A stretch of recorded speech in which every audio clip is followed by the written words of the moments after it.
ป้าไก่ปีนหมอเข่าให้นี่เด้อหนึ่งเข่าไว้น่ะ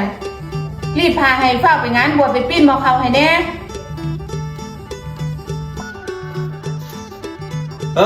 สิปีนให้ดอกหมอเขาน่ะโอ้ย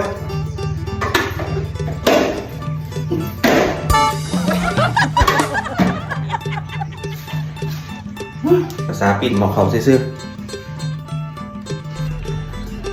ป้าไก่จะปีนหมอเข่าให้ฉันแล้วติเอาก็ปีนเลยเด้ปีนเลย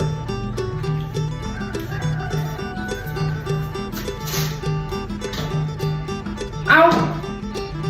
ปีนหมอเข่ายังจังสิก็ปีนหมอเขาจะปีนยังไงอุ้ยตายฉันบอกให้เจ้าพลิกเข่าคดเข่านั่นแหม่บ่แม่นมาปีนจังสิก็ว่าปีนหมอเขาเนาะโอ้ยเนาะตาย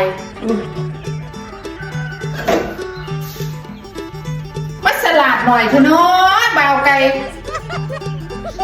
ไปกินคุณเด้อข้าวโจ้เด้อมึงอ่ะข้าหัวด้านนึงฉลาดหน่อยครับเนาะปีนหมอเข่าโอ้ย